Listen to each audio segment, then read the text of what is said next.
Hello, friends. This is Dr. John Worldpeace, JD, coming to you from Albuquerque, New Mexico.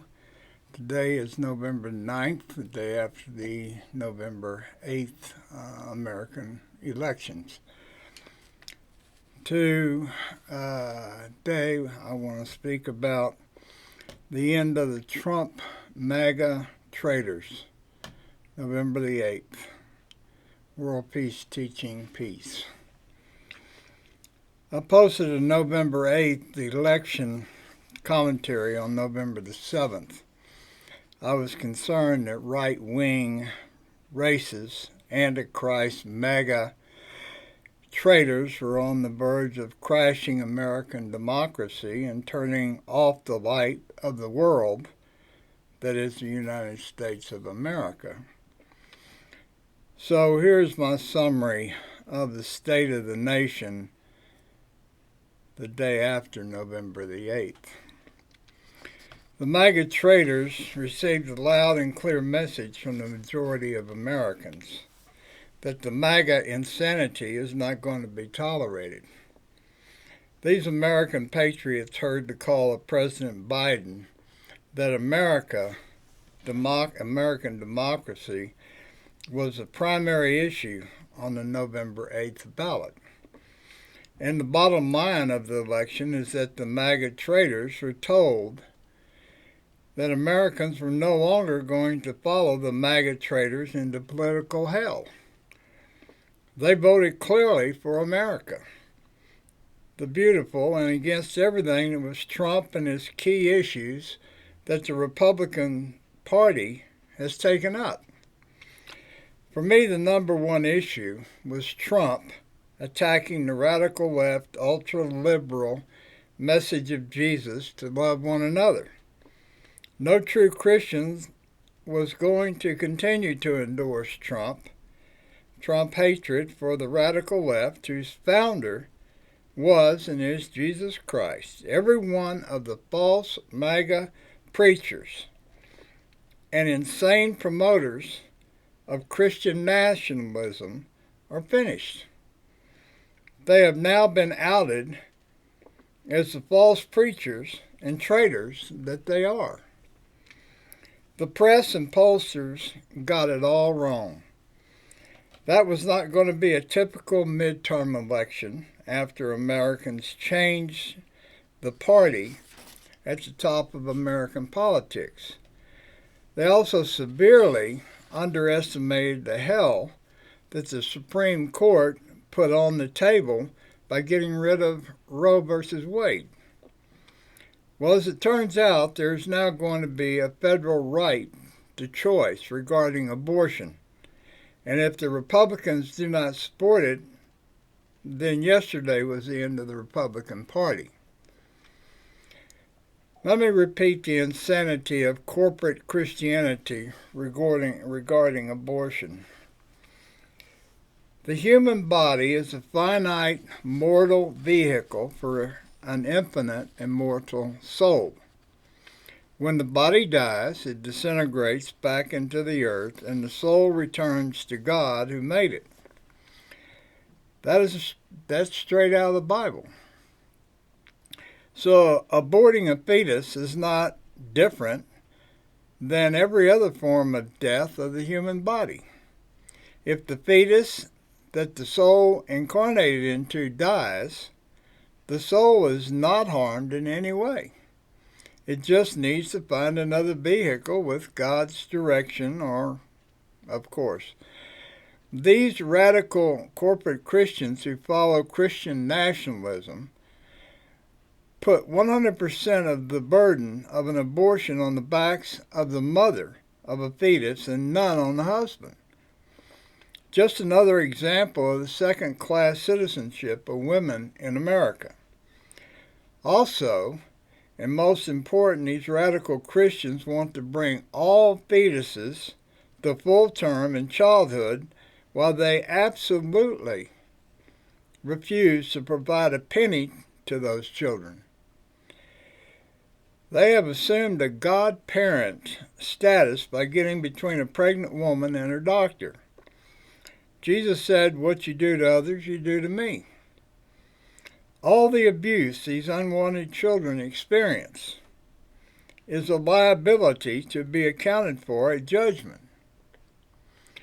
Jesus said, "Do not judge others.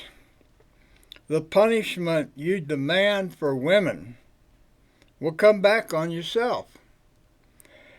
I was raised an every Sunday Presbyterian until I began college in 1966. And one thing I know for certain is that the more holy a corporate Christian, the more hatred they spew. You want to argue with me? Well, let's begin with American slavery and Native American genocide, for which Americans formally refused to own up to. The lies that 200 plus Republican candidates promoted as election deniers was a very loud message that these candidates did not believe in American democracy. This is what Biden was talking about, and the majority of Americans heard his warning. The Maga Republicans were okay with that because the whole attraction of Donald Trump was a return to white America under any form of government.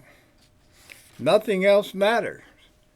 The MAGA insanity is basically a baby boomer insanity. Let me tell you this.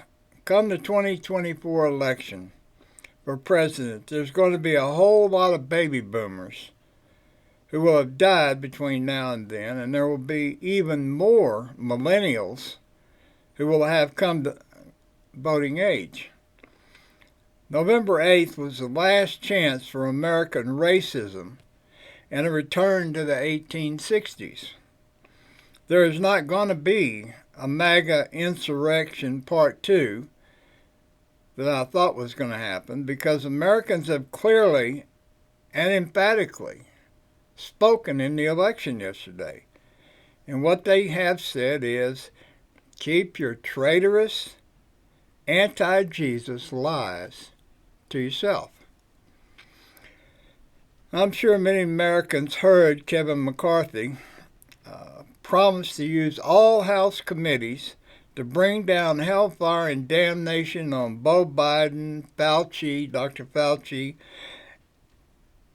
and even start impeachment investigations into President Biden. There was also a commitment to abandon Ukraine and to open up the oil pipeline to further inflame and destroy the planet with fossil fuels, because money is their god. It is the Republican god. A more subtle message is that the only way the budget is going to be balanced is with withdrawing the help for the poor and the end of Social Security, again totally against the radical left message of Jesus to love one another. The Democratic message to balance the budget is to increase the taxes on those who are making fortunes through purchases by the average American and refuse to pay their fair share of taxes. The first thing Trump did in office in 2017 was to give the rich a tax cut that has not been reinstated. There is going to need to be a major change in the tax liability of the rich to do the righteous thing with regards to the poor. We will tax until the budget is balanced, is what the Democratic message is going to be. The following groups of Americans have been repeatedly screwed by Republicans. Women who are second-class citizens. 170 years of ongoing racism against blacks.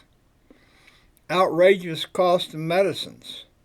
Screwing veterans in every way possible, including Agent Orange, economically enslaving college students with life-crushing debt, the entire American society by refusing to deal with global warming and fossil fuels, and in essence leaving millennials with a desert planet as opposed to the Garden of Eden. Republicanism is over. It is an anti-American political mindset. It's a mindset of money is the only metric for political America. Well, America is a Christian nation, and the metric is the radical left message of Jesus. So at the end of the day, who other than the rich males will be the core of the Republican Party? With money, you can indirectly buy votes. Well, those days are over. If the above groups of Americans wake up, then Republicans will cease to exist. Donald Trump is finished. On my website, impeachpresidenttrumpusa.com, I said back in 2016 that if Trump went forward with being president, he would lose everything he had. Trump wanted to declare himself a candidate for president for 2024 on the 15th of this month, next week. He wanted to avoid justice by claiming to be a candidate for president, and prosecuting him would be totally political, another Democratic witch hunt, per him. Well, friends, let me tell you this. Trump needs to withdraw from politics immediately and focus all his attention on saving his little empire. If not, he's going to be broke and in jail, and probably with his kids. The election yesterday sent a much welcomed relief to all Americans that the state of the nation is functional and good in America. Lastly, I said 2 days ago that the only way Biden was going to run in 2024 was if he set up a Department of Peace in his cabinet and appointed me secretary of that department. It will be a declaration that America has a new script for the future and the world human society, a more just and sane American society. The president's cabinet must be balanced, and it cannot balance itself without a voice grounded in world peace. I'm the only global advocate for peace and world peace in Jesus Christ. I have no peers in these areas. I will have my resume posted on YouTube by next week. Then I will be ready to debate any false preacher or anyone who would assume they know the first thing about scripting peace in the world human society. A perfect peace is impossible because the nature of this earth dreamscape is change. But we can increase a peace, and that is what I advocate, that we increase the level of peace in the world human society. We Americans are at an inflection point, or what used to be called a watershed moment. Yesterday we took the first step out of the darkness that has shrouded America since 2016 in the form of Trump and his Maga insanity, which was nothing but a path to converting American democracy into a Trump Reich. One more thing. I see this morning that Putin has pulled out a Kherson in Ukraine. I was hearing Kevin McCarthy talking about cutting funding to Ukraine. Yesterday, Putin realized that Trump was finished and Americans were going to stay the course in Ukraine. That war will not be over until every inch of Ukraine is liberated, including the Crimea. And Russia is going to have a massive bill to rebuild Ukraine and pay reparations for all the people Putin has murdered. If he refuses, then the solution is to vote Putin out of the United Nations until he decides to write the checks. This is Dr. John Worldpeace, JD. A lot of things have changed. As I said, the inflection point, the watershed moment was yesterday. Now, Trump will go away, be kicked away, and America can get on to being the light of the world. Have a good day.